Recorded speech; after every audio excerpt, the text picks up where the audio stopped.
बच्चों, कल हमने बोर परमाणुवीय मॉडल के बारे में बात करी और बोर परमाणुवीय मॉडल में हमने अलग अलग फॉर्मूले बनाए, त्रिज्या का, गति का, कुल ऊर्जा का, ये सारे फॉर्मूले हमने बनाए। कुछ कुछ हमने इन पर प्रैक्टिस भी की, राइट। कुछ आसान आसान सवाल हमने किए। थोड़ा और आगे पढ़ते हैं, थोड़ा और इनके बारे में जानने की कोशिश करते हैं, तो हम लोग इन फॉर्मूलों से और अच्छे और थोड़े से मुश्किल सवाल भी कर पाएंगे। तो आइए आज सबसे पहले बात करते हैं ऊर्जा के बारे में। ऊर्जा के बारे में जब हम आज बात कर रहे हैं, राइट, तो हमें सबसे पहले तो फॉर्मूले याद होने चाहिए। तो मैं एक बार आपके सामने फॉर्मूले लिख देता हूँ। तो कुल ऊर्जा का फॉर्मूला है -13.6 इंटू Z²/n²।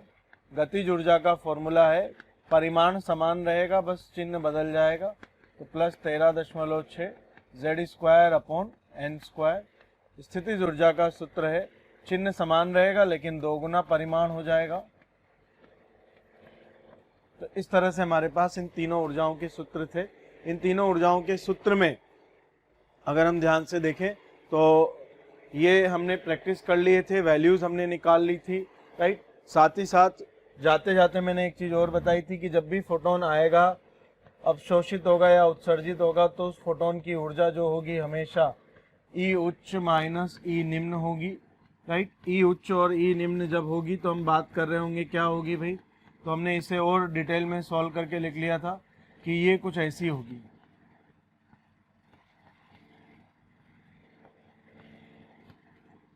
ठीक, तो ये हमारे पास किसी भी समय फोटोन की ऊर्जा का सूत्र आ गया था। इसकी बात हम लोग कर रहे होते थे कि छोटा वाला n और बड़ा वाला n, पहले छोटा वाला n का 1/² माइनस बड़े वाले n का 1/n², इस तरह की बात हम लोग कर रहे होंगे। ठीक, तो ये हो गया हमारे पास फोटोन की ऊर्जा। अब इन्हीं ऊर्जाओं के आधार पर हमने कुछ स्पेशल प्रकार की ऊर्जाएं पढ़ी, जो हम एक ऊर्जा चित्रण से बात कर रहे होंगे। तो सबसे पहले जो आज का हमारा हेडिंग है वो होगा ऊर्जा चित्रण या ऊर्जा स्तर चित्रण, energy level diagram.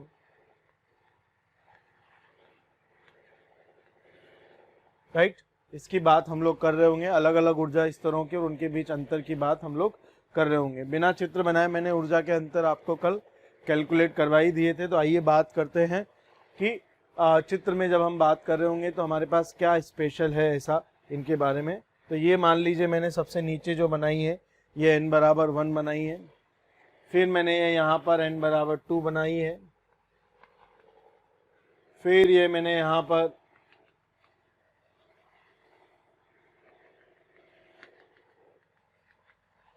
n tending अनंत बनाई है, फिर यहाँ पर कहीं हमने n=3 बनाई है,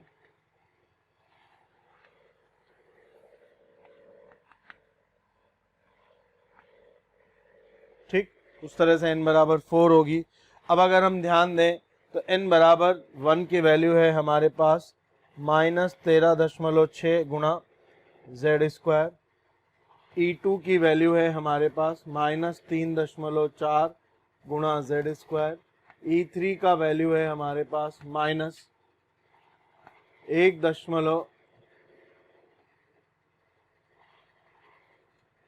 इसकी बात हम लोग करें तो 1.51 इंटू Z², ये हमारे पास वैल्यू है, और ये हमारे पास 0 है। E अनंत जो है हमारे पास 0 है। चाहे तो E4 भी आप इसमें दिखा सकते हैं। तो E4 का वैल्यू जब हमारे पास लिखेंगे हम लोग तो E4 का वैल्यू है हमारे पास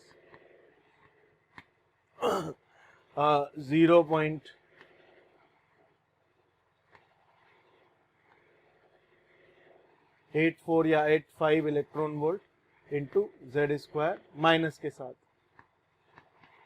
ठीक, ये हमारे पास वैल्यूज हैं अलग अलग। अब अगर आप डिफरेंस देखें तो 1 और 2 के बीच का जो डिफरेंस आ रहा है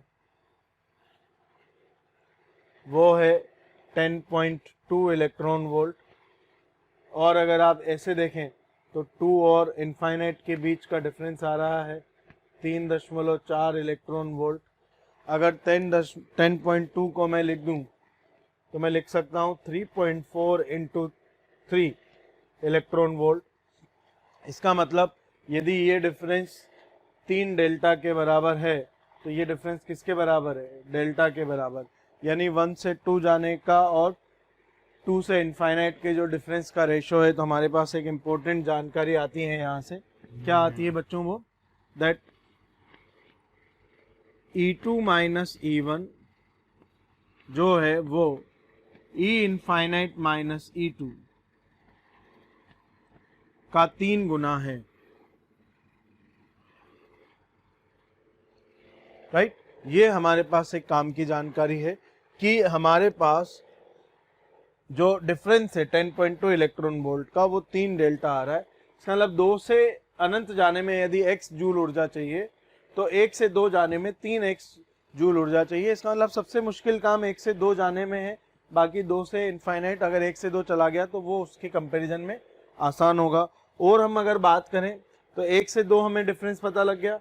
अगर हम 2 से 3 डिफरेंस की बात करें तो यहाँ से यहाँ सब्ट्रैक्शन लेना होगा हमें। जब हमें ये सब्ट्रैक्शन लेना है तो ये डिफरेंस आ रहा है 1.89 इलेक्ट्रॉन वोल्ट। 3 से 4 के डिफरेंस की अगर हम बात करें तो 3 से 4 का जो डिफरेंस आ रहा है वो आ रहा है 0.66 इलेक्ट्रॉन वोल्ट। ठीक, तो ये अगर आप ध्यान से देखेंगे 2 और 4 का डिफरेंस भी आप निकाल सकते हैं। तो इन दोनों को हम जोड़ देते हैं, ये डिफरेंस आ जाएगा तो 2.55 इलेक्ट्रॉन वोल्ट। तो ये आपको डिफरेंस अगर देखेंगे तो 10.2, 1.89, 0.66 और कम होता जाएगा। इस तरह से इनके बीच ऊर्जा अंतर लगातार क्या होते जा रहे हैं? घटते जा रहे हैं। और आप इसी की बात कर रहे हैं, यही हमें सीखना है कि किस तरह से n बढ़ते जाने पर क्रमागत ऊर्जाएं तो बढ़ती जाती है, लेकिन उनके बीच का दो क्रमागत ऊर्जा स्तरों के बीच का ऊर्जा अंतर घटता जाता है। तो यही बात हमने यहाँ नोट बनाकर लिख ली। क्या लिखी हमने? नियत z पर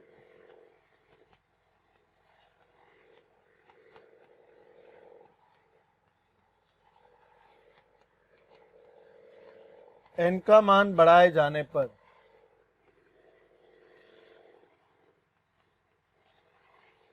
ऊर्जा का मान बढ़ता है,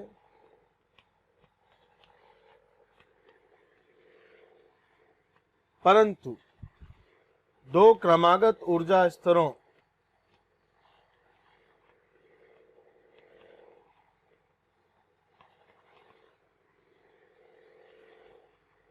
के मध्य ऊर्जा अंतर घटता है। राइट, क्या बोल रहे हैं? जैसे जैसे z कांस्टेंट रखकर जैसे जैसे n बढ़ाएंगे ऊर्जा का मान बढ़ता है, लेकिन दो क्रमागत ऊर्जा स्तरों के बीच ऊर्जा का जो अंतर है वो घटता है। तो उनका अंतर कम होता जाएगा, ये बिल्कुल पास पास आते जाएंगे। तो सबसे ज्यादा बड़ा अंतर किसके बीच है? 1 से 2 के बीच। राइट, तो ये आपको चीजें याद रखनी है जो आसान है। और इन्हीं पर अब हम कुछ परिभाषाओं की बात भी कर रहे होंगे। तो पहले आप इसे देख लीजिए, इसकी बात हम लोग कर रहे होंगे। आप चाहे तो कंपैरिजन भी कर सकते हैं अलग अलग ऊर्जा अलग अलग का। तो ये हमारे पास आ गया ऊर्जा स्तर चित्रण के बाद आइए हम बात करते हैं कुछ विशिष्ट प्रकार की ऊर्जाओं की, जिनके अलग अलग नाम हैं। राइट, उनकी हम बात करते हैं और फिर हम उनकी परिभाषाएं पढ़ेंगे और उनके फॉर्मूले की बात करेंगे। ऊर्जा की अलग अलग बात करने के बाद आइए अब हम लोग बात करते हैं कुछ विभिन्न प्रकार की ऊर्जाओं की, जैसे आयनन ऊर्जा, उत्तेजन ऊर्जा, इन सब की हम लोग बात कर रहे होंगे। राइट, और उनको समझ रहे होंगे, इनका मतलब क्या है, किस तरह से कैलकुलेट की जाती हैं। राइट, और चित्र द्वारा भी इन्हें समझ रहे होंगे और इनकी गणना के लिए हम सूत्र भी देख रहे होंगे कि क्या क्या सूत्र हम इनके लिए पढ़ सकते हैं। तो मैं फिर से चित्र बना देता हूँ आपके ऊर्जा स्तरों का। राइट, अब की बारी मैं चित्र इधर बना रहा हूँ। ये तो मान लीजिए n टेंडिंग अनंत है और ये मान लीजिए n बराबर 1 है।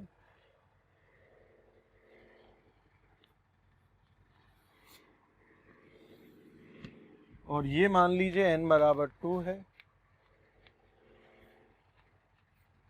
ये मान लेते हैं n बराबर 3 है,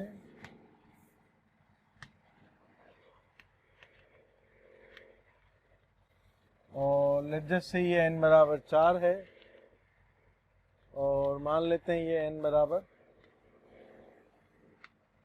5 है। ठीक,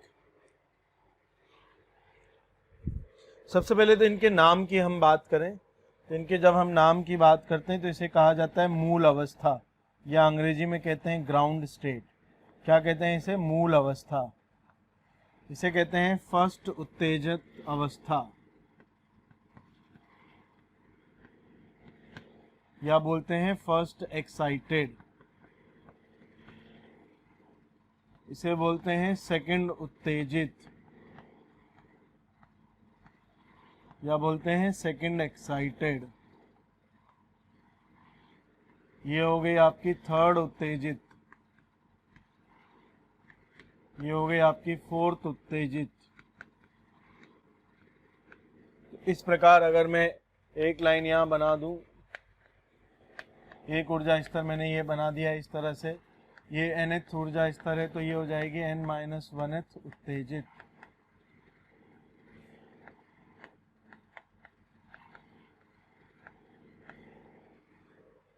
ठीक, तो ये हो गई हमारे पास nth ऊर्जा स्तर। ये कहानी हमारे पास आ गई इस तरह से।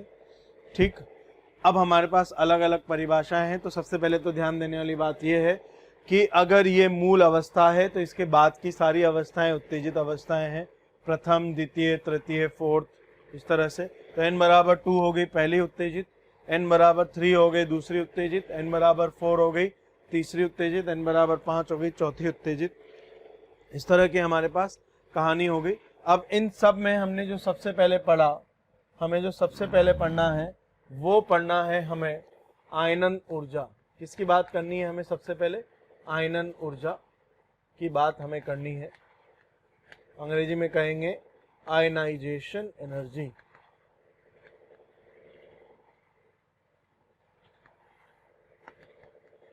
आयनन ऊर्जा, तो आयनन ऊर्जा, आयनन करने के लिए आवश्यक ऊर्जा। आयनन कब होगा? जब इलेक्ट्रॉन परमाणु से बाहर हो जाएगा, और बाहर होने का क्या मतलब है? अनंत में चला जाएगा।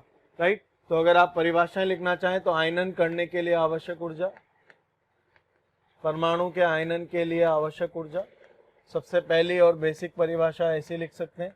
अच्छा, आयनन कब होगा?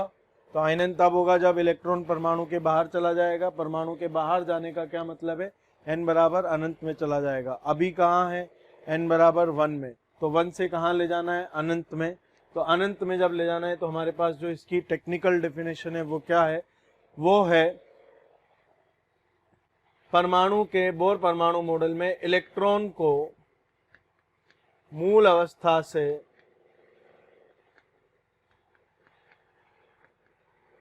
अनंत ऊर्जा अवस्था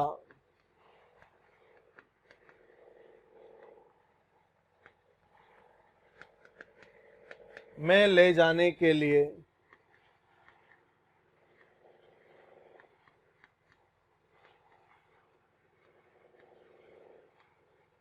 आवश्यक ऊर्जा। तो भैया हमें कहां से कहां ले जाना है? राइट, तो आयनाइजेशन एनर्जी, शॉर्ट में हम IE लिखेंगे, क्या हो जाएगी? n बराबर 1 से कहां ले जाना है? n टेंडिंग अनंत तक हमें ले जाना है आयनाइजेशन एनर्जी। अब हमारे पास तो फॉर्मूला क्या हो जाएगा? आयनाइजेशन एनर्जी बराबर हो जाएगा E अनंत उच्च माइनस E1 निम्न। तो उच्च ऊर्जा स्तर माइनस निम्न ऊर्जा स्तर। अब अगर हम इसकी बात करें तो ये तो हो गया 0 माइनस E1। तो आयनन ऊर्जा हमारे पास आती है कितनी? Minus E1। अब जब E1 की वैल्यू लिखोगे तो ये माइनस माइनस हो गया plus 13.6 into Z square upon 1 का स्क्वायर। तो ये हो गया हमारे पास 13.6 into Z square electron volt पर एटम। ये हमारे पास किसी भी परमाणु या किसी भी एकल इलेक्ट्रॉन स्पीशीज के लिए आयनन ऊर्जा का सूत्र हो गया। ठीक, ये हमें याद रखना है। अब अगर हम यहाँ चित्र में देखेंगे तो क्या है आयनन ऊर्जा? तो चित्र के हिसाब से आयनन ऊर्जा है, ये इलेक्ट्रॉन को जाना है कहाँ से? n बराबर 1 से जाना है। कहाँ पर जाना है? n बराबर 1 से जाना है और n बराबर अनंत तक जाना है। तो जो भी ऊर्जा लगेगी उसे कहेंगे हम आयनन ऊर्जा, और आयनन ऊर्जा कितनी है -E1 या आप इसे कहते हैं +13.6 Z², इतना इलेक्ट्रॉन वोल्ट। ये हमारे पास आयनन ऊर्जा हो गई, राइट। ये पहली परिभाषा है। आप देखिए आयनन ऊर्जा का मान केवल और केवल Z पर निर्भर कर रहा है और किसी पर भी निर्भर नहीं कर रहा है, ठीक। अगर हम इसमें एक छोटे छोटे सवाल लेना चाहें तो मान लीजिए मैंने कहा आयनन ऊर्जा ऑफ He+ आयन कितनी होगी, राइट। तो आप इसे आराम से कैलकुलेट कर सकते हैं कि He+ आयन आयनन ऊर्जा कितनी होगी। हमारे पास सिंपल फॉर्मूला है, किसी की भी आयनन ऊर्जा निकालनी हो तो फॉर्मूला क्या है, बोर परमाणु मॉडल में 13.6 × Z², ये हमारे पास सूत्र है। इसको अगर आप लेकर सॉल्व कर देंगे तो आंसर आ जाएगा। तो He+ का Z कितना हो गया 2, तो 2 का स्क्वायर से गुणा कर दीजिए, तो ये हो गया हमारे पास 13.6 × 4। तो अगर आप इसे लगभग सॉल्व करेंगे तो 54.4 इलेक्ट्रॉन वोल्ट आपका आंसर आ जाएगा। बहुत सिंपल है, कोई तकलीफ नहीं है इसमें तो, ठीक। अब जरा हम बात करते हैं आयनन ऊर्जा के बाद एक और हम बात करते हैं एक और ऊर्जा की, जिसे हम बोलते हैं उत्तेजन ऊर्जा। क्या बोलते हैं हम उसे, उत्तेजन ऊर्जा। तो सबसे पहले जैसे हमने आयनन ऊर्जा की परिभाषा लिखी वैसे ही हम इसकी भी लिख सकते हैं। तो इलेक्ट्रॉन, मूल अवस्था के इलेक्ट्रॉन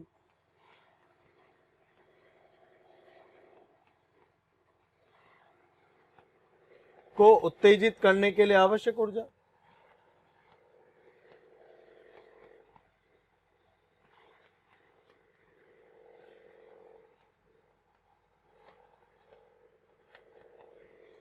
अब मूल अवस्था के इलेक्ट्रॉन को जब हम उत्तेजित कर सकते हैं तो भाई कहां तक करना है, पहली तक, दूसरी तक, तीसरी तक, चौथी तक, कहां तक हम उत्तेजित करें ये तो हमें कहा ही नहीं, राइट। अगर अंग्रेजी में इसका नाम याद रखना चाहते हैं तो उत्तेजन ऊर्जा को बोलते हैं एक्साइटेशन एनर्जी। क्या बोलते हैं, एक्साइटेशन एनर्जी।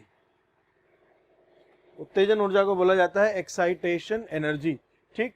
तो कहां तक उत्तेजित करना है, पहली तक, दूसरी तक, उसके हिसाब से नाम हो जाएगा, राइट। तो मान लीजिए मैंने कहा प्रथम उत्तेजन ऊर्जा। तो प्रथम उत्तेजन ऊर्जा का क्या मतलब है कि हमें पहली उत्तेजित अवस्था तक उत्तेजन कराना है, राइट। तो प्रथम उत्तेजन ऊर्जा का मतलब मूल अवस्था के इलेक्ट्रॉन को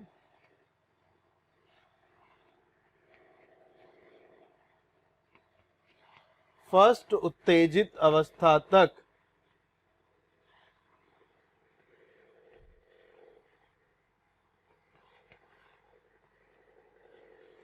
मूल अवस्था के इलेक्ट्रॉन को फर्स्ट उत्तेजित अवस्था तक उत्तेजित करवाने के लिए आवश्यक ऊर्जा, ठीक। तो भाई अब कहां तक उत्तेजित कराना है, फर्स्ट उत्तेजित अवस्था तक। कहां से कराना है, मूल अवस्था तक से। तो मूल अवस्था से कराना है कहां तक, फर्स्ट उत्तेजित अवस्था तक। तो एक्साइटेशन एनर्जी कौन सी, फर्स्ट, तो फर्स्ट EXC एक्साइटेशन एनर्जी बराबर क्या हो जाएगा, तो n बराबर 1 से कहां जाना है, n बराबर 2, क्योंकि n बराबर 2 ही क्या है, फर्स्ट उत्तेजित अवस्था है। तो हम क्या लिखेंगे, फर्स्ट एक्साइटेशन एनर्जी बराबर क्या हो गया, उच्च ऊर्जा स्तर यानी E2 - E1, और अगर आप इसे लिखेंगे तो ये क्या हो जाएगा 13.6 × Z², छोटा n यानी 1/1² माइनस बड़ा n यानी 1/2²। ये आपके पास फर्स्ट एक्साइटेशन एनर्जी का फॉर्मूला आ जाएगा, राइट। तो फर्स्ट एक्साइटेशन एनर्जी क्या हो गई, मैं यहां पर दिखा रहा हूं सफेद रंग से, 1 से 2 जाना,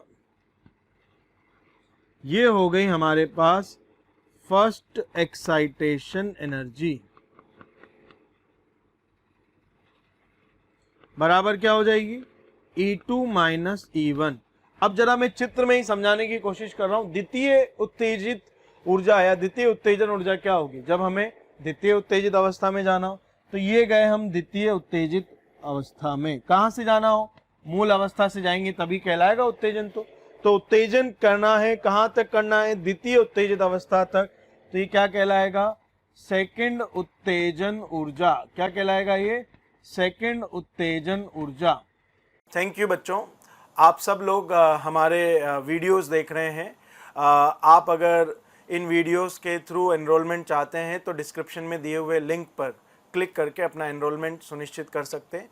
बहुत सारे बच्चे ऐसे भी हैं जिन्हें वीडियोस के साथ साथ डाउट सॉल्विंग और मॉड्यूल वगैरह भी रिक्वायरमेंट होते हैं, तो वो आप अपने प्रीमियम कोर्स को ज्वाइन करके जो कि डिस्क्रिप्शन में दिया हुआ है उसको ज्वाइन करके वहाँ एनरोलमेंट करके पा सकते हैं। उत्तेजन ऊर्जा क्या हो जाएगा? ये थर्ड उत्तेजित अवस्था तक जाना है। थर्ड उत्तेजन अवस्था उत्तेजन ऊर्जा मतलब थर्ड उत्तेजित अवस्था मतलब E4, तो बड़ा वाला E माइनस छोटा E, उच्च ऊर्जा स्तर का E यानी E4 माइनस E1। इस तरह से हमारे पास अलग अलग उत्तेजन ऊर्जाएं आती रहेंगी, राइट। तो ये हमारे पास प्रथम उत्तेजन ऊर्जा का मतलब प्रथम उत्तेजित अवस्था तक ले जाना, द्वितीय उत्तेजन ऊर्जा का मतलब द्वितीय उत्तेजित अवस्था तक ले जाना, तृतीय उत्तेजन ऊर्जा का मतलब क्या है? तृतीय उत्तेजित अवस्था तक यानी n बराबर 4 तक ले जाना। इसका मतलब अगर मैं इसी क्रम में अगर ये येलो वाला ध्यान से देखना, डॉटेड जो मैंने बनाया है, इस डॉटेड की अगर हम बात करें तो यहां से देखिए जरा, 1 से कहां जा रहा है? nth ऊर्जा अवस्था में या n-1th में, तो इसे बोला जाएगा n-1th उत्तेजन ऊर्जा, क्योंकि ये किस में जा रहा है? n-1th उत्तेजित अवस्था में जा रहा है। किस में जा रहा है? n-1th उत्तेजित। अच्छा, वैल्यू क्या हो जाएगा? तो n-1th उत्तेजन ऊर्जा हो जाएगी En-E1। क्या हो जाएगी? En-E1। ध्यान से देखिए, nth अवस्था मतलब n-1th उत्तेजित अवस्था, तो n-1 उत्तेजित अवस्था में जाने की जो ऊर्जा है वो n-1th उत्तेजन ऊर्जा, और वो क्या कहलाएगी? En-E1।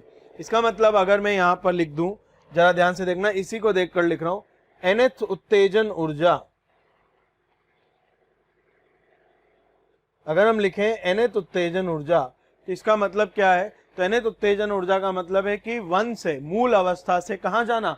nth उत्तेजित अवस्था में ले जाना। और nth उत्तेजित अवस्था का मतलब क्या है? En+1 ऊर्जा अवस्था माइनस E1। ये हमारे पास फॉर्मूला होगा, जनरल फॉर्मूला, जिसकी हम लोग बात कर रहे होंगे जनरल टर्म्स में। तो ये दो तरह की ऊर्जाएं मैंने आपको बताई, आयनन ऊर्जा और उत्तेजन ऊर्जा। आयनन ऊर्जा बहुत आसान है, फिक्स है, कहां से कहां ले जाना है? 1 से ले जाना है, कहां तक ले जाना है? अनंत तक। तो अपने आप इलेक्ट्रॉन परमाणु के बाहर हो जाएगा। तो फॉर्मूला हो गया आयनन ऊर्जा का, अनंत की ऊर्जा, अनंत ऊर्जा स्तर की ऊर्जा माइनस मूल अवस्था की ऊर्जा यानी E1। तो अनंत की तो 0 होती है, माइनस E1 बचा। माइनस E1 को जब लिखा तो ये आया हमारे पास प्लस का 13.6 इंटू Z²। मूल अवस्था के इलेक्ट्रॉन को अगर हम किसी उत्तेजित अवस्था तक ले जाते हैं तो वो कहलाती है उत्तेजन ऊर्जा। क्या कहलाती है? उत्तेजन ऊर्जा। हमारे पास कई उत्तेजित अवस्थाएं हैं, तो हम कहाँ ले जा रहे हैं हमें बताना पड़ेगा। तो मैंने कहा फर्स्ट उत्तेजन ऊर्जा का मतलब है हम ले जा रहे हैं प्रथम उत्तेजित अवस्था में। द्वितीय उत्तेजन ऊर्जा का मतलब हो जाएगा हम ले जा रहे हैं द्वितीय उत्तेजित अवस्था में। द्वितीय उत्तेजित अवस्था मतलब n बराबर 3 में।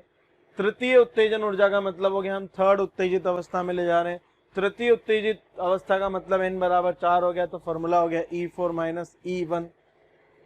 ये पीली वाली लाइन पर जो डॉट डॉट बनी है इस पर ध्यान देंगे, तो ये n-1th उत्तेजित अवस्था में इलेक्ट्रॉन ले जा रहे हैं, तो ये हो गई n-1th उत्तेजन ऊर्जा। और n-1th उत्तेजित अवस्था में जो है वो nth ऊर्जा अवस्था है, तो इसका फॉर्मूला आ गया En-E1। उसी तरह अगर मैं nth उत्तेजन ऊर्जा की बात करूं तो nth उत्तेजन ऊर्जा क्या है? nth उत्तेजित अवस्था तक इलेक्ट्रॉन को ले जाने के लिए आवश्यक ऊर्जा, और nth उत्तेजित अवस्था जो होगी वो n+1th ऊर्जा अवस्था होगी। तो ये हमारे पास इस तरह से सूत्र आ रहे हैं। दो अलग अलग छोटी छोटी ऊर्जाओं के बारे में मैंने आपको बताया, राइट। इसके साथ ही साथ हम एक ऊर्जा के बारे में और बात करते हैं, जो है बंधन ऊर्जा या पृथक्करण ऊर्जा। तो तीसरी जो परिभाषा हमें पढ़नी है वो पढ़नी है पृथक्करण या बंधन ऊर्जा।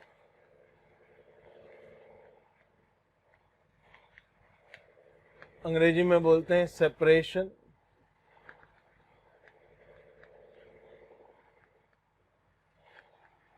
या बाइंडिंग एनर्जी।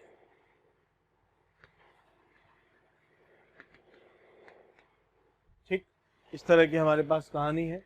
अब जरा देखें ये बंधन और पृथक्करण की कहानी क्या है। तो सबसे पहले तो मैं आपको पुरानी चीज याद दिलाऊं। पुरानी चीज में हमने पढ़ा था कि n अगर इलेक्ट्रॉन का कुल ऊर्जा ऋणात्मक है, इसका मतलब वो नाभिक से बंधा हुआ है। इसका मतलब वो क्या है, नाभिक से बंधा हुआ है। तो इन दोनों नामों से अलग अलग परिभाषाएं आ सकती है। सबसे पहले मैं सेपरेशन के नाम से लिख रहा हूं।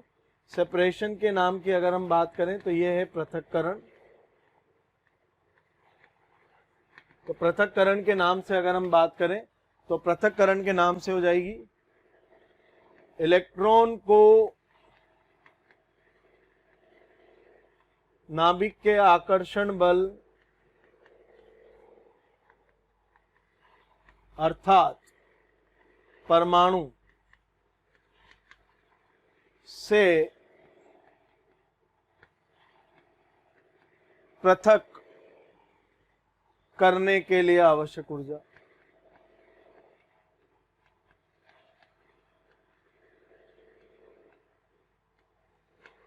अच्छा, पृथक करने के लिए आवश्यक ऊर्जा का मतलब क्या है? पृथक मतलब हटाना, हटाने का मतलब रिमूव करना। और रिमूव कब होगा? तो रिमूव होगा जब हम कहां ले जाएंगे, n टेंडिंग इनफाइनाइट तक। तो n बराबर अनंत तक ले जाने के लिए आवश्यक ऊर्जा। अब कौन से को ले जाना है ये हमें नहीं पता। अच्छा, ये तो मैंने पृथक्करण से कही। अगर मैं बाइंडिंग से कहूं तो क्या होगा? तो बाइंडिंग से क्या कहा जाएगा, राइट? तो वह ऊर्जा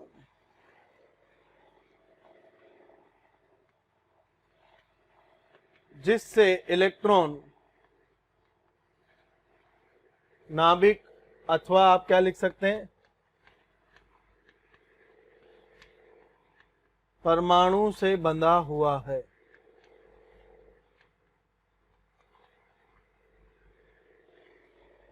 राइट? यानी वह ऊर्जा जिससे इलेक्ट्रॉन नाभिक अथवा परमाणु से बंधा हुआ है। हम यूजुअली सेपरेशन के हिसाब से काम करेंगे, बाइंडिंग हम काम में नहीं लेंगे। कारण क्योंकि बाइंडिंग हम एक दो जगह और पढ़ते हैं, तो यहाँ पर हम बाइंडिंग शब्द इस्तेमाल नहीं करेंगे, हम केवल सेपरेशन इस्तेमाल करते हैं। अब जरा ध्यान से देखें, एक बार और पढ़े हम सेपरेशन। तो सेपरेशन कह रहा है कि नाभिक से या परमाणु से इलेक्ट्रॉन को पृथक यानी अनंत तक ले जाने। अब कौन सी ऊर्जा स्तर को, तो यहाँ पर अलग अलग आ जाएंगी। तो मैंने कहा फर्स्ट पृथक्करण ऊर्जा, जब फर्स्ट पृथक्करण ऊर्जा की हमने बात करी तो फर्स्ट पृथक्करण ऊर्जा का मतलब क्या है, जब n बराबर 1 के इलेक्ट्रॉन को पृथक करना हो। राइट? तो n बराबर 1 ऊर्जा अवस्था में उपस्थित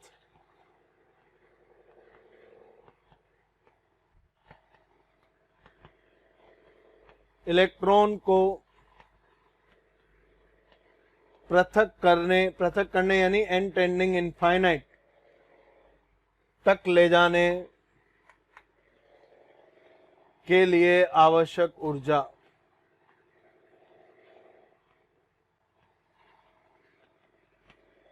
ठीक? तो फर्स्ट पृथक्करण का मतलब क्या है, कहां ले जाना है? पृथक्करण का मतलब है हमेशा ले जाना कहां है, अनंत में। और फर्स्ट का मतलब क्या है, 1 के इलेक्ट्रॉन को। तो हम लिखेंगे फर्स्ट पृथक्करण ऊर्जा बराबर कहां ले जाना है, अनंत में। कहां के इलेक्ट्रॉन को, फर्स्ट है तो 1 के इलेक्ट्रॉन को। राइट? तो ये हो गई -E1। और अगर आप जानते हैं -E1 क्या होती है, आयनन ऊर्जा भी होती है। राइट? इस तरह की बात हम लोग कर रहे होंगे। अच्छा, इसी सीक्वेंस में क्या मैं द्वितीय पृथक्करण ऊर्जा लिख सकता हूं? तो सेकंड पृथक्करण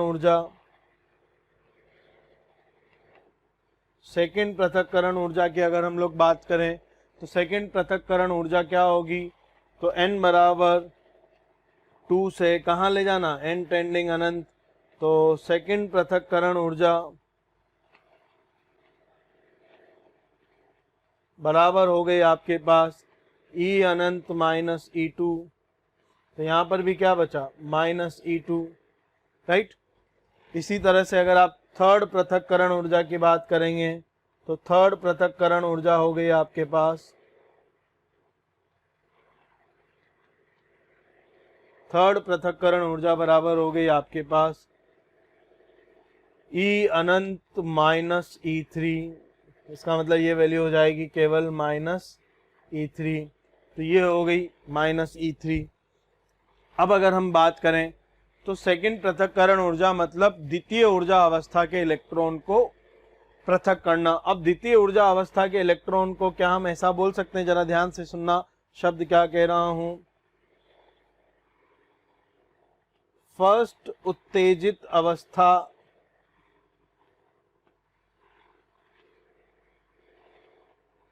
की पृथक्करण ऊर्जा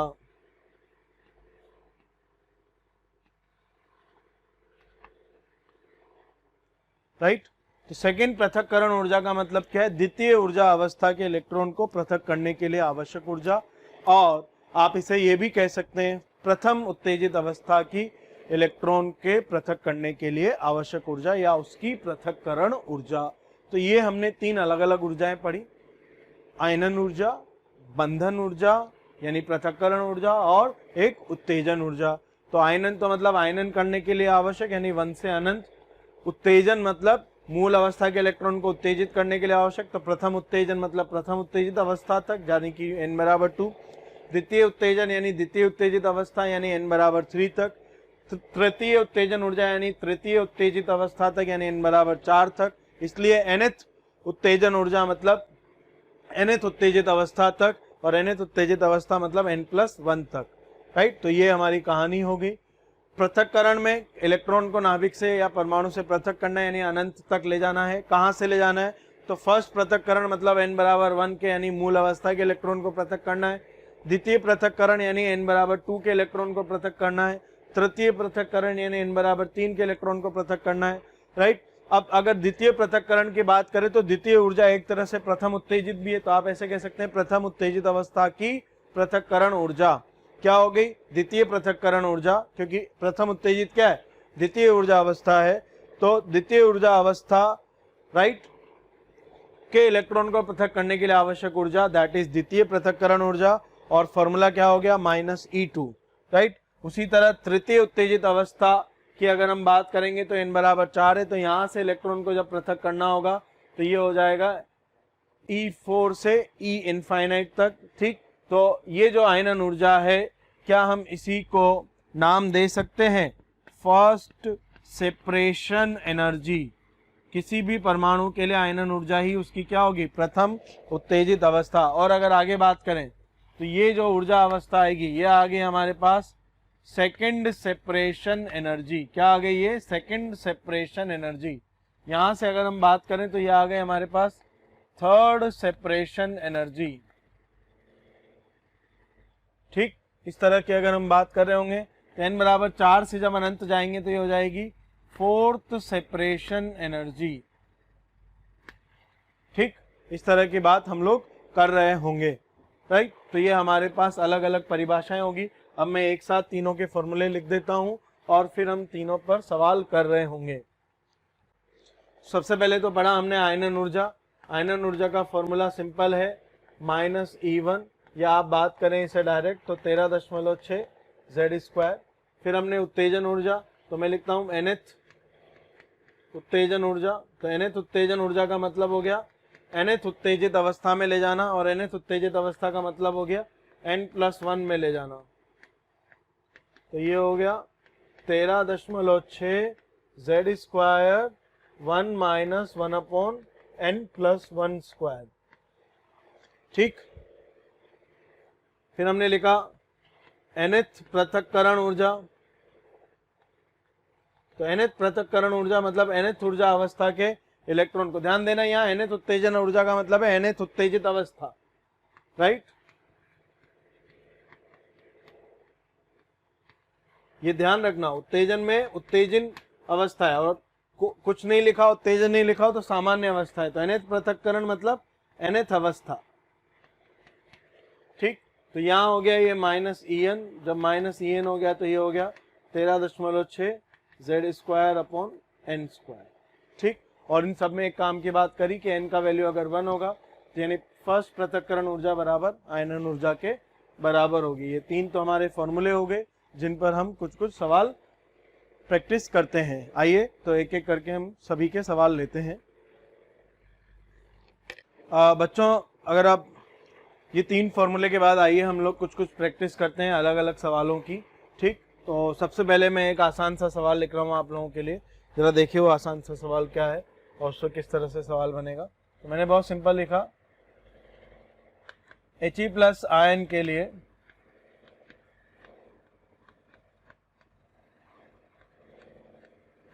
द्वितीय उत्तेजन एवं द्वितीय पृथक्करण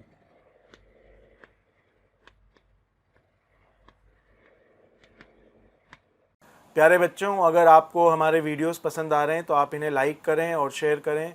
शेयर करने से ये वीडियोस ज़रूरतमंद बच्चों तक पहुंच पाएंगे।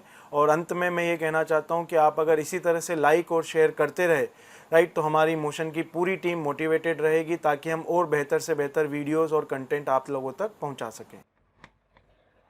ऊर्जा बराबर क्या होंगी, हमें क्या क्या कैलकुलेट करना है, सेकेंड एक्साइटेशन और सेकेंड सेपरेशन। तो हमारे पास सिंपल कहानी है, मुझे याद करना है सेकेंड उत्तेजन,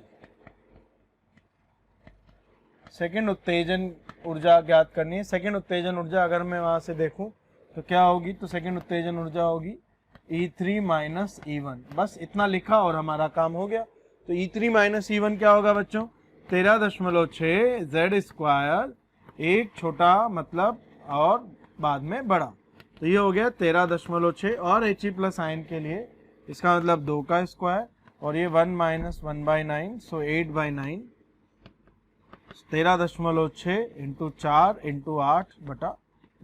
सॉल्व कर लेंगे, आंसर आ जाएगा, राइट। सिंप्लीफाई करके ऐसे आंसर। ये तो पहला पार्ट हो गया। दूसरा पार्ट हमसे पूछा है सेकंड सेपरेशन। जब हम सेकंड सेपरेशन या सेकंड पृथक्करण की बात करेंगे इसका मतलब हो गया -E2।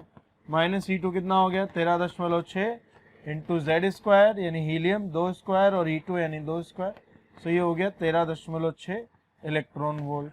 ये द्वितीय पृथक्करण हो गई हमारे पास। तो 13.6 इंटू 32/9 ये तो सेकेंड उत्तेजन और 13.6 हो गई हमारे पास केवल और केवल द्वितीय पृथक्करण ऊर्जा। ठीक, इस तरह से हम, तो ये तो सिंपल सवाल दिया मैंने, आप चाहे तो थोड़ा सा मुश्किल सवाल भी पूछ सकते हैं। क्या, जैसे ध्यान से देखिए, ज्ञात कीजिए, क्या ज्ञात करना है मैं नीचे लिख रहा हूं।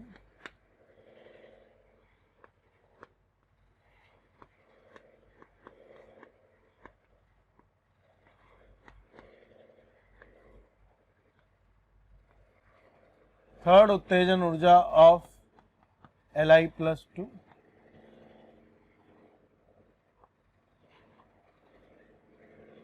माइनस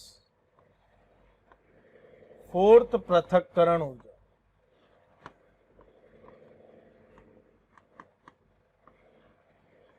अगेन ये भी किसकी, Li+2। ये दोनों का जो अंतर है ये कितना होगा ये आपको बताना है। सिंपल सवाल है, ज़्यादा मुश्किल नहीं है, राइट। आप लोग ट्राई कर सकते हैं, नहीं तो फिर हम लोग मिलकर सॉल्व करेंगे।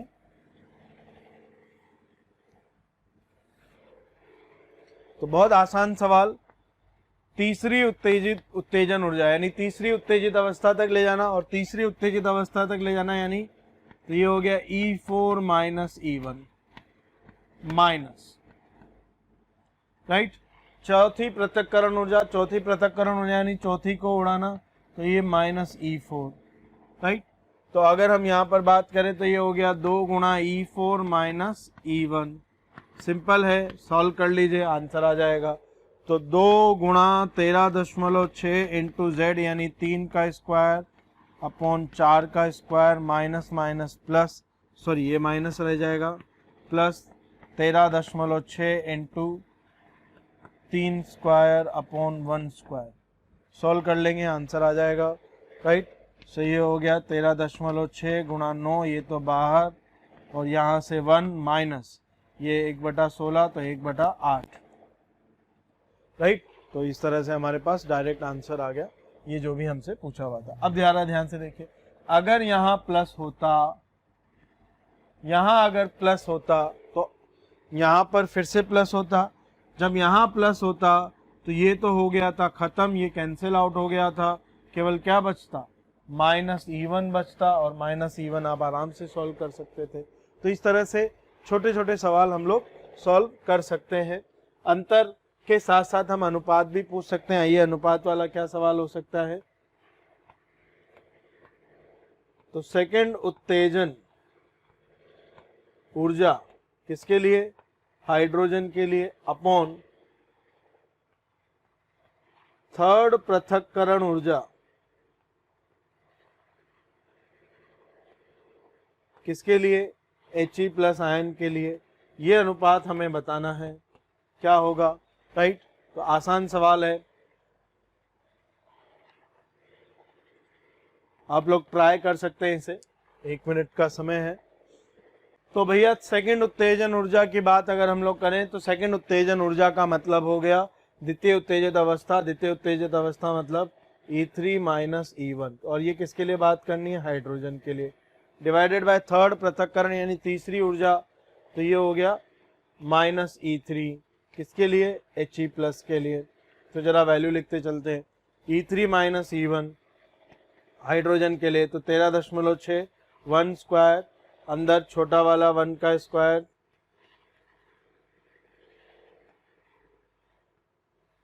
डिवाइडेड बाय E3He, सो ये हो गया 13.6 इंटू He यानी 2 का स्क्वायर, देन 3 की बात कर रहे हैं तो ये हो जाएगा 1 थर्ड ऊर्जा अवस्था, सो दैट इज 3 का स्क्वायर। सॉल्व कर लेंगे इसे, 13.6 कैंसिल हो गया, 1 - 1/9, सो 8/9, और ये हो गया 4/9, तो आंसर आ गया केवल 2:1। इस तरह से हम लोग अनुपात की बात कर सकते हैं। एक अलग टर्मिनोलॉजी के साथ भी सवाल आता है, जरा उसे देखें।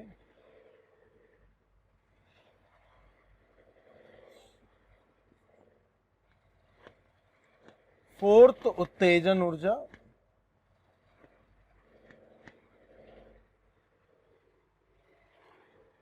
प्लस फोर्थ उत्तेजित अवस्था की पृथक्करण ऊर्जा,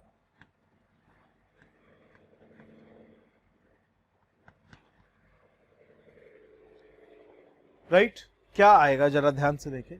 तो फोर्थ उत्तेजन ऊर्जा का मतलब चौथी उत्तेजित ऊर्जा में ले जाना है, तो ये हो गया E5 - E1 प्लस फोर्थ उत्तेजित अवस्था की पृथक्करण। तो फोर्थ उत्तेजित अवस्था मतलब क्या हो गया, 5, तो ये -E5, ये हमेशा कितना आ रहा है, -E1। ठीक, इस तरह की कहानी है। अब जरा मैं एक यहां पर इंपॉर्टेंट रिलेशन लिखवा रहा हूं, जरा ध्यान से देखना। nth उत्तेजन ऊर्जा प्लस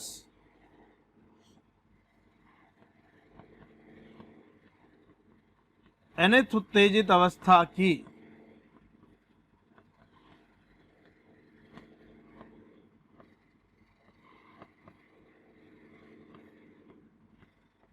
पृथक्करण ऊर्जा बराबर सदैव आयनन ऊर्जा के बराबर।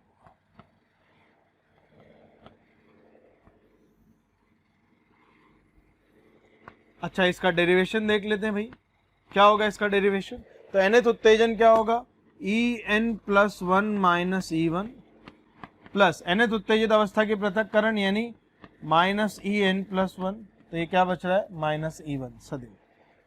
ठीक, इस तरह से हमारे पास एक रिलेशन हो गया, जिसे चाहे तो आप याद कर सकते हैं, राइट। तो ये हमारे पास कुछ छोटे छोटे से सवाल हो गए जो उत्तेजित ऊर्जा, आयनन ऊर्जा या पृथक्करण ऊर्जाओं पर पूछे जा सकते हैं, राइट। ये सिंपल हमारे पास क्वेश्चंस हो गए, आप इनके बारे में याद कर सकते हैं। ठीक,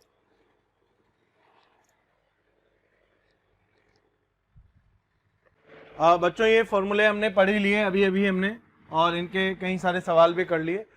मैं इसके बाद आपको एक आयनन ऊर्जा के बारे में एक बात और बता रहा हूँ, वो जरा ध्यान से सुनिएगा। आयनन ऊर्जा हमने यहाँ तो पढ़ा ही बोर एटॉमिक मॉडल में, आप आयनन ऊर्जा एक आवर्त सारणी में भी पढ़ेंगे, पीरियोडिक टेबल में। जब आप पीरियोडिक टेबल में आयनन ऊर्जा पढ़ेंगे तो वो क्या डेफिनेशन होगी, तो इसके नीचे लिख लेना पीरियोडिक टेबल वाली आयनन ऊर्जा ऐसे कोष्टक में, तो आपको याद रहेगा कि हमें यहाँ कौन सी पढ़नी है कौन सी नहीं। देखो मूलतः आयनन ऊर्जा यही है जो हमने यहाँ पढ़ा, वो एक स्पेशल केस पढ़ा बोर एटॉमिक मॉडल में, राइट। तो ये जो यहाँ पढ़ाई जा रही है कंप्लीट अगर डेफिनेशन बोलें डिटेल तो वो पीरियोडिक टेबल वाली ही है जो आपने वहाँ पढ़ी होगी, वो शायद इस तरह से आपने पढ़ी है, ध्यान से देखना। किसी परमाणु या आयन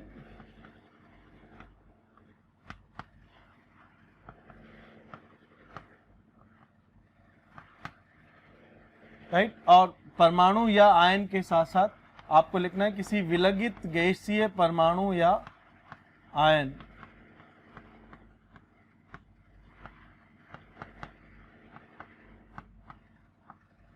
किसी विलगित गैसीय परमाणु या आयन के बाह्यतम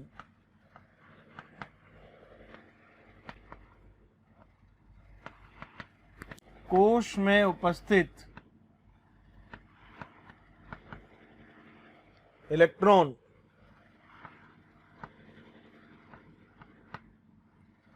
को उससे पृथक करने या उससे बाहर निकालने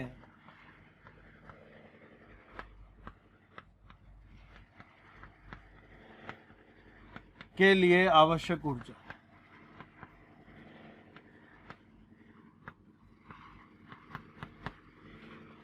राइट, सबसे बाह्यतम कोश या सबसे ढीला बंधा हुआ जो है उसे बाहर निकालने के लिए जो भी आवश्यक ऊर्जा है वो क्या कहलाती है, आयनन ऊर्जा। कहने का मतलब है कि अगर X कोई परमाणु या आयन है तो इसकी गैसीय अवस्था से जब हमने इसका सबसे बाहर के कोश में भरा हुआ इलेक्ट्रॉन जब हमने निकाला तो ये बन गया X+, और जो ऊर्जा आवश्यक थी उसे हमने नाम दे दिया क्या, आयनन ऊर्जा।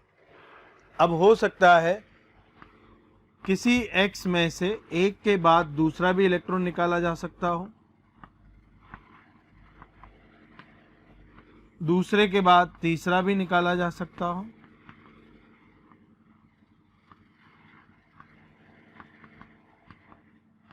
इस तरह से। तो ये माइनस दूसरा इलेक्ट्रॉन, ये माइनस तीसरा इलेक्ट्रॉन। तो जब पहला निकाला तो हमने इसे कह दिया IE फर्स्ट, जब दूसरा निकाला तो हमने इसे कह दिया IE सेकेंड, तीसरा निकाला तो हमने इसे कह दिया IE थर्ड, राइट। इस तरह से जब हमने इसे एक और निकाला तो ये हो गई हमारे पास IE फोर्थ, इस तरह की बात हमारे पास हो गई। तो पहला यानी प्रथम आयनन ऊर्जा, दूसरा यानी द्वितीय आयनन ऊर्जा, तीसरा यानी तृतीय आयनन ऊर्जा, चौथा यानी चतुर्थ आयनन ऊर्जा, इस तरह से हमारे पास ये फॉर्मूले हो जाएंगे। दूसरी बात, हमेशा आवर्त सारणी में सिखाया जाता है कि भाई प्रथम इलेक्ट्रॉन निकालना द्वितीय से हमेशा आसान होगा, द्वितीय हमेशा प्रथम से मुश्किल होगा, यानी IE सेकेंड हमेशा IE वन से बड़ा होगा। और बात, IE जो थर्ड है वो हमेशा IE सेकेंड से बड़ा होगा। सिमिलरली IE फोर्थ जो है वो IE थर्ड से बड़ा होगा। इस तरह की सीक्वेंस चली जाएगी, बिना किसी अपवाद के ये क्रम लागू रहता है, यानी क्रमागत आयनन ऊर्जाओं का मान बढ़ता जाता है। तो क्या है कहानी, किसी एक स्पीशीज के लिए क्रमागत ऊर्जाओं का मान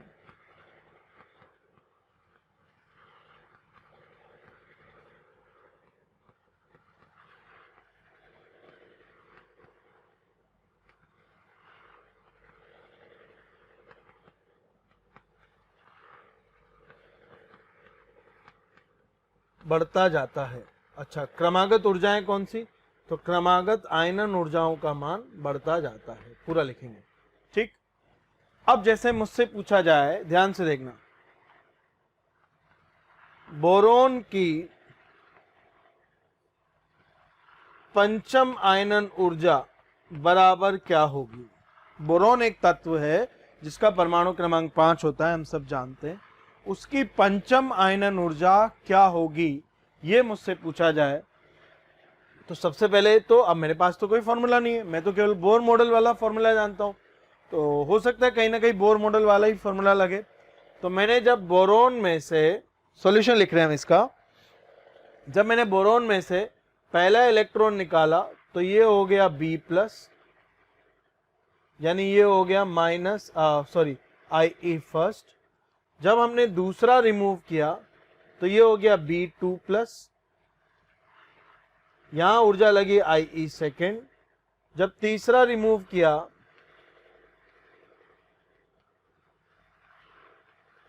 तो ये हो गई IE थर्ड। जब चौथा रिमूव किया तो ये हो गई IE फोर्थ। अब बात आई पांचवा रिमूव करने की, तो ये हो गई IE फिफ्थ। बोरोन में कितने इलेक्ट्रॉन होते हैं भैया? 5। 5 में से 1, 2, तीसरा, चौथा। जब 4 जा चुके हैं, B4 प्लस बन चुका है, तो ये हो गया एकल इलेक्ट्रॉन प्रजाति। क्या हो गया ये? एकल इलेक्ट्रॉन प्रजाति। और आप सब जानते हैं एकल इलेक्ट्रॉन प्रजाति पर क्या लागू हो सकता है? Bohr model. और जब बोर मॉडल लागू हो गया एकल इलेक्ट्रॉन प्रजाति पर, तो यहां हम फॉर्मूला क्या लगा सकते हैं? IE फिफ्थ बराबर क्या हो जाएगा? 13.6 गुणा Z²। यानी इस तरह से आप IE फिफ्थ कैलकुलेट कर सकते हैं बोरोन की। तो क्या हो जाएगी भैया इस सवाल का जवाब? तो 13.6 इंटू Z², और बोरोन का Z क्या होता है? राइट, तो बोरोन का Z होता है 5। तो किसी भी तत्व के लिए अगर हम बात करना चाहें, किसी भी तत्व के लिए अगर हम बात करना चाहें, तो हमारे पास कहानी कुछ ऐसे है कि मान लीजिए बोरोन जिसका परमाणु क्रमांक 5 है की फिफ्थ आयनन ऊर्जा बराबर क्या हो जाएगी? 13.6 इंटू Z²। राइट, कार्बन में 6 इलेक्ट्रॉन है, 5 निकाल देंगे तो सिंगल इलेक्ट्रॉन बन जाएगा। इसका मतलब कार्बन की सिक्स्थ आयनन ऊर्जा क्या हो जाएगी? 13.6 Z²। ठीक, अब अगर मैं बात करूं इसकी, किसी तत्व X की जिसका परमाणु क्रमांक Z है, कौन सी Zth आयनन ऊर्जा, ये कितनी हो जाएगी? 13.6 इंटू Z²। और ये आपको याद रखना है। ठीक, ये फॉर्मूला हमारे पास परमानेंट रहेगा। जैसे मैं कहूं कार्बन की छठी आयनन ऊर्जा, तो C+5 की बात कर रहे होंगे। छठी मतलब 5 इलेक्ट्रॉन निकल चुके हैं। जब 5 इलेक्ट्रॉन निकल गए तो C+5 हो गया। और C+5 क्या है? एकल इलेक्ट्रॉन स्पीशीज। और एकल इलेक्ट्रॉन स्पीशीज की अगर हम लोग बात करें तो इस पर क्या फॉर्मूला लग जाएगा? बोर मॉडल का फॉर्मूला, यानी आंसर ये हो जाएगा। ठीक, तो इस तरह से हमारे पास बोर मॉडल का फॉर्मूला एक स्पेशल केस है आवर्त सारणी की पीरियोडिक टेबल का, जो ये कहता है कि अगर किसी X की, तो राइट, किसी X गैसीय विलगित अवस्था में Zth आयनन ऊर्जा जिसका परमाणु क्रमांक Z हो, क्या हो जाएगी? 13.6 इंटू Z²। ये एक इम्पोर्टेंट रिलेशन है जिसे आपको याद रखना है। ठीक, तो ये आयनन ऊर्जा की कहानी हुई। राइट, इनमें एक चीज और बता दूं, कोई भी ऊर्जा जब इलेक्ट्रॉन वोल्ट में लिखी हो तो वो विभव हो जाता है किस में? वोल्ट में। तो ऊर्जा in electron volt is equals to विभव, पोटेंशियल इन वोल्ट। तो आपको आयनन ऊर्जा की जगह आयनन विभव पूछ ले तो भी आपको क्या ज्ञात करना है? आयनन ऊर्जा ही ज्ञात करनी है इलेक्ट्रॉन वोल्ट में, बस उसे कह देना है विभव और यूनिट बदल देनी है। तो कहानी इतनी सी है कि कभी कभी आपसे पूछेगा उसका उत्तेजन विभव क्या होगा, तो आप क्या करिए? उत्तेजन ऊर्जा ज्ञात करिए इलेक्ट्रॉन वोल्ट में, वही आपका क्या हो जाएगा? विभव हो जाएगा वोल्ट में। तो कभी कभी आपको ऊर्जा शब्द ना देकर प्रश्न में विभव शब्द दिया जाता है, जिससे मैं बोल दूं बोरोन का फिफ्थ आयनन विभव क्या होगा। इसका मतलब आपको क्या ज्ञात करना है? बोरोन की 5वीं आयनन ऊर्जा। अच्छा, कितनी हो जाएगी? तो बोरोन का Z है 5, तो इंटू 5 का स्क्वायर, 25 से गुणा हो गया। कार्बन के लिए कितनी हो जाएगी? इंटू 6 का स्क्वायर, तो ये हो गया 36 से गुणा। इस तरह के आपकी ऊर्जाएं आपके सामने आ जाएंगी। राइट, तो ये हो गया आपकी आयनन ऊर्जा, पृथक्करण ऊर्जा और उत्तेजन ऊर्जाओं के बारे में कुछ छोटी छोटी बातें जिनको आपको ध्यान में रखना है, फॉर्मूले अच्छे से याद रखने हैं। कहीं भी कुछ भी सवाल आ सकता है, आपको ध्यान रखना है। nth पृथक्करण ऊर्जा का नाम मैंने एक और बताया था, क्या? nth पृथक्करण ऊर्जा क्या है, n-1th उत्तेजित अवस्था की पृथक्करण ऊर्जा, ये भी याद रखना है आपको, ठीक। तो nth उत्तेजित अवस्था की बात कर रहे हैं, तो nth उत्तेजित अवस्था की उत्तेजन ऊर्जा, तो इसका मतलब n+1 में जा रहा होगा 1 से, और nth अवस्था मतलब n-1th उत्तेजित ऊर्जा की बात कर रहे हैं। और भी एक आध दो रिलेशन जो मैंने आपको बताया आज के लेक्चर में, वो आपको अच्छे से ध्यान रखने, इन पर बेस्ड सवाल करके लाइए, अगले टर्न पर डिस्कस करेंगे। थैंक यू बच्चों। अगर आपको मेरा ये वीडियो पसंद आ रहा है और आप मेरे और कोई वीडियो देखना चाहते हैं या मोशन के किसी और एक्सपर्ट फैकल्टी टीम के वीडियोस आप देखना चाहते हैं, तो आज ही कॉल करें 1800 2121 799।